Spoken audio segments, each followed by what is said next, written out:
conmigo, o sea, que por mi ruido Ya, interno, pero digamos. esto es un problema que a veces nos pasa, que hay ruido, es muy difícil encontrar un sitio donde no haya nada de ruido. Cuando me dices ruido, ¿a qué tipo de ruido te refieres? O sea, ¿un mínimo ruido? No, mínimo ruido no. No, es que yo tengo ruido de coches, tengo Ya, los vecinos que es la hora punta, esta hora que ya, hacemos aquí de la ya. hora punta de niños gritando, alguien que toca la guitarra, vivo en un sitio que hay muchos coches y ahora ya me estoy poniendo casco para ver Eso estaba pensando, que vas a tener que hacer también con dos cascos. Ya, ya, pues, hombre, hay un ruido igual, bueno, el Zen es muy pragmático en esto, entonces se suele tener una tendencia de alguna manera, utilizar, ¿no? O sea, tomar la dificultad como una oportunidad, ¿no? La amenaza como una oportunidad. Quiere decir que si hay algo que es malo, pero a la misma vez también tiene algo bueno que nos ayuda a dejar pasar, ¿no?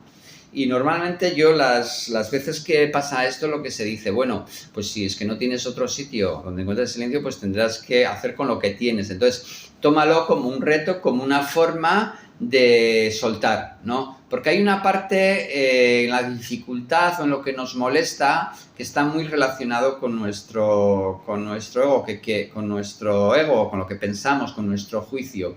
Y es parte de ese sistema que constantemente está categorizando, juzgando esto de la dualidad, ¿no? Y entonces esto se convierte en una oportunidad de no seguirlo, ¿no?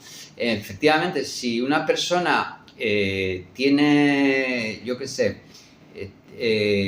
tiene una autoridad muy fuerte y tiende a que todo sea perfecto, entonces no va a tener ninguna resistencia. Capacidad de frustración, se dice.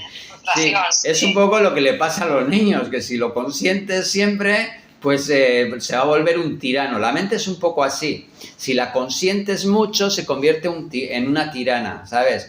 Y si, entonces, lo llaman el síndrome también un poco del monje zen, que se vuelve tan perfecto que cuando aparece algo que es, ¡uy! Se pone, esto por favor, el diablo. Vamos, hay dos cosas. Por un lado está el tema de nuestra frecuencia. Cuando estamos muy cansados nos cuesta más mantener esa frecuencia en un punto donde hay algo de ruido, ¿no?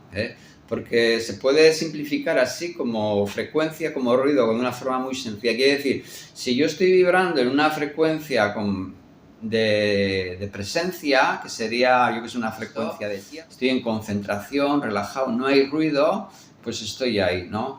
El ruido simplemente puede ser un pensamiento o puede ser algo que viene de fuera, que me molesta, ¿no? Si mi frecuencia está poderosa, ese ruido no entra, se queda en segunda, sí, se queda como en segunda instancia, sí, lo que prevalece es la presencia. Pero a veces estamos tan cansados que nos cuesta mucho, cualquier ruido penetra el campo de protección.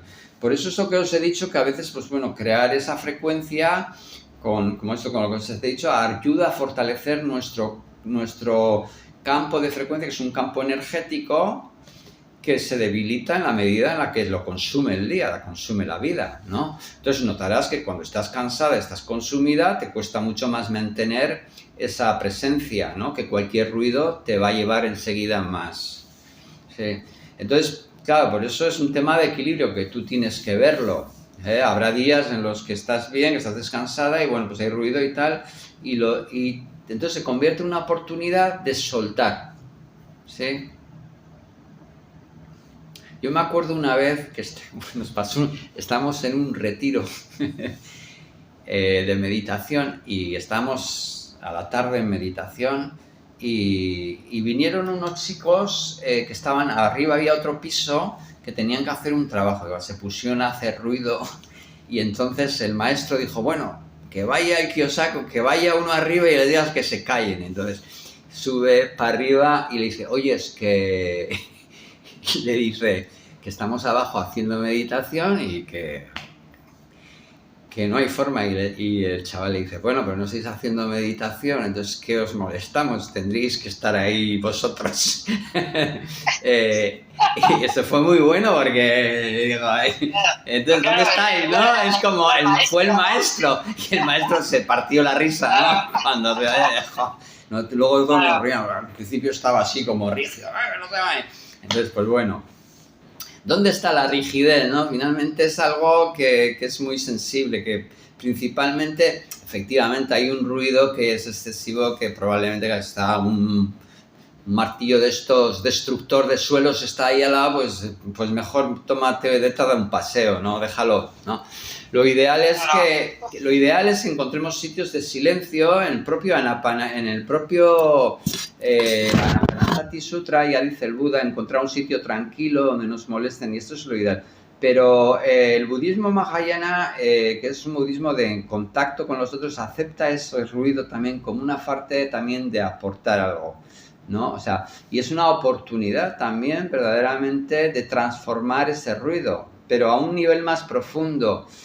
No solo el ruido que puedes sentir del vecino que está cantando, está haciendo, y tú lo dejas en segundo plano y sigues ahí en la concentración. Ahí estás creando una vibración. Pero esto, si lo llevas a tu mundo social, cuando estás vibrando y el ruido de la gente, la molestia, tú sigues vibrando, eso es un regalo que estás dando a la gente con la que estás. Entonces, de alguna manera se dice en el Zen, el mayor don que puedes hacer, el mayor regalo que puedes hacer al mundo es Zazen. En ese sentido amplio. No, Zazen no es solo para nosotros, sino es algo que uno da desde el corazón. El Zazen tiene que nacer del corazón, no solo tiene que ser una cosa rígida. Sí, y en este sentido, pues bueno, quiero hablar un poquito de algo que llevaba hoy y bueno, hemos hablado un poco de la comprensión justa, ¿no? ¿Os suena? La comprensión justa es darse cuenta que llegó el Buda en el que se dio cuenta que había perdido la naturaleza y que vivía en una ilusión y constantemente la ilusión lo atrapaba, ¿no? Y esto, pues, es comprender de que de alguna forma, en la manera en la que nos identificamos, perdemos lo que es nuestra frecuencia original, nuestra naturaleza de Buda. Sí, esa sería la comprensión justa de que vivimos de alguna forma en una ilusión y volver a esta naturaleza, ¿no? Entonces, cuando nos damos cuenta de esto, automáticamente también nos damos cuenta que nuestros pensamientos, nuestras palabras y nuestras acciones tienen que ir en armonía con esta naturaleza, que no tienen que crear algo que vaya en contra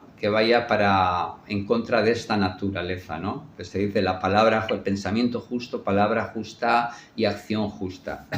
Pero luego hay otra cosa que se llama el esfuerzo. El esfuerzo. Quiere decir que el esfuerzo es esa voluntad de mejorar, ¿no? De hacer un trabajo. Quiere decir que si podemos vivir esta vida de varias maneras. Digo, bueno, yo vivo la vida y he venido aquí, bueno, a disfrutar, ¿no? Que es un poco la orientación del sistema de bienestar, ¿no? Yo quiero disfrutar, a mí dame una pastilla y tal. Pero quiere decir que para que haya una evolución tiene que haber un esfuerzo justo también. Tú ves, hay personas que hacen un trabajo, tiene que haber equilibrio, quiere decir, tampoco vas a hacer más esfuerzo del que puedes. Pero sí que en las personas que tienen una vida espiritual hay una voluntad de esfuerzo y de querer conocerse, también de dar, ¿sí? No hay una como de decir, bueno, esto me molesta, esto dejo. Y este es el esfuerzo justo que nos lleva a la práctica, llevar la práctica a mirarnos, a aceptar, decir, bueno, vamos a ver qué hay, ¿no? O sea, es un poco la mente del principiante que se dice zen, mente principiante. El principiante quiere aprender. Pues el esfuerzo justo está tengo que aprender, ¿no? Partimos de ahí, de que yo tengo que aprender, y tengo una oportunidad, además. Y es una parte muy importante, ¿no? Y que vemos gente, creo que a veces también se detecta la naturaleza de la voluntad de las personas en que de que hay un esfuerzo. Y también hay una bondad, ¿no? De transmitir, no una falsa bondad, ¿no? Sino una bondad que es de compartir algo que siente que es coherente, con los demás también, ¿no? O sea, podemos ver gente que está muy encerrada en sí misma y solo no quieren hacer ningún esfuerzo, no quieren hacer nada, quieren estar en la comodidad, sí. Y personas que de alguna manera están en esa abertura a una, no sé, llamarla como queráis, a una naturaleza de amor, y hacen un trabajo por mejorar, por mejorar.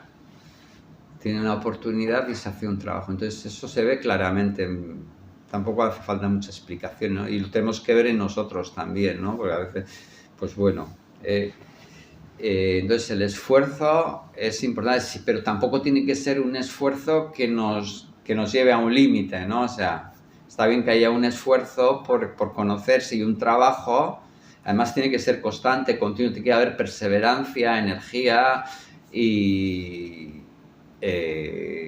pero tampoco, si es demasiado, pues igual también, ¿no? Nos lleva al otro extremo. Entonces, bueno, pues entonces cuando nos sentamos, ya el hecho de sentarse y también de encontrar una mirada pues lo más sincera que podamos, ¿no? Porque a veces la sinceridad no es una cuestión de querer, sino es también de poder, ¿no? Porque a veces podemos aceptar cosas que vivimos o que tendencias, a veces necesitamos tiempo para ir aceptándolas. ¿No? Yo qué sé, si soy tirano y me veo y yo digo, hostias, y me empiezo a ver, ¿no? Tendencias, o envidioso, por ejemplo, porque todos tenemos esas pasiones, y digo, no, eso no viene conmigo, eso es el no querer ver nada. Todos, de alguna manera, estamos viviendo en una ilusión y estamos, de alguna manera, impregnados de una sociedad que está, bueno, algunos enferma, podríamos decirlo, ¿no? Como metáfora y sin metáfora también, vamos. Entonces dices, bueno, ¿y esto cómo me afecta? A mí hay cosas que las vemos claramente, pero normalmente las cosas que nos afectan de alguna forma son las que más nos echan para atrás y más nos ponen de mala leche.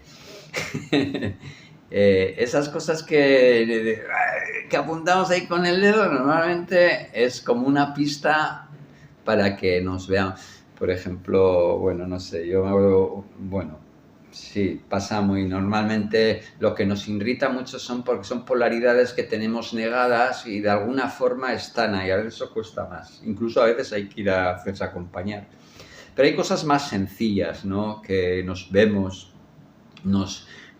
a nosotros mismos, como dice, nos pillamos a nosotros mismos joder, en la envidia o en el racaneo, o yo qué sé, en cosas así, ¿no? Y digo, hostia, y esto, ¿no? Y ahí es donde digo, la sinceridad, ¿no? Tiene que haber un querer verse, ¿no? Entonces, cuando vas donde un maestro, pues te abres, ¿no? Y te dice, te empuja, y joder. Y cuando te toca un poco en el ego, y hostia, no toques tan hondo que te mando a paseo, vamos. Bueno, eso, bueno, que es un trabajo que tiene que haber una voluntad de querer verse a uno mismo, ¿no? Y es una de las cosas a veces que más cuesta cuando se hace un trabajo terapéutico. A mí, yo creo que es una de las claves ya cuando sí te abres y te estaba ahí diciendo el terapeuta, mira por aquí, un día te pone ahí y te da en la cara, ¿no? Y cuando hay un gran cambio dices, bueno, vale, porque a veces es real, es tan evidente. ¿Qué te pasa que tienes tanta agresividad, ¿no? O sea, que estás ahí mordiendo, ¿no? Y cuando empiezas, pues sí, ¿no? Empiezas a reconocer algo, entonces ahí empieza a cambiar también. Entonces es cuando se puede transformar, ¿no? Y es ese tipo de sinceridad y ese tipo de esfuerzo también de querer, ¿no? Al final, en este mundo venimos a aprender, todos tenemos lecciones que aprender, o sea, aquí nadie está... Todos tenemos, pues cada uno lo nuestro. Porque a veces ves cosas en el vecino y dices, joder, no, pues igual cosas de alcoholismo y del que a ti no te tocan. Y dices, pues de eso parece que estoy libre, ¿no? O yo qué sé, el amor a los animales. Y sin embargo, otras cosas que igual el vecino es un alcohólico, que yo qué sé, dice, joder, este es un desastre. Y en otras cosas igual es un maestro. O sea, que cada uno venimos a aprender una cosa y por eso a veces el fijarse en los otros tenemos que fijarnos en nosotros, que es lo que necesitamos, ¿no? Y somos humanos, ¿no? Y los santos cuando se mueren, yo creo. Vamos, ¿sabes? Esto yo creo que es de las cosas buenas que tiene la Iglesia, que no los hacen santos hasta que se mueren. Ya cuando se mueren hacen una investigación y dicen, bueno, si este señor es santo, porque tiene ahí unos milagros y... Es que cuando nos hacen en vida santos, uff, nos hacemos santos en vida, ya nos lo creemos y ya podemos caer ahí. Bueno, hay pocos santos en vida, yo creo que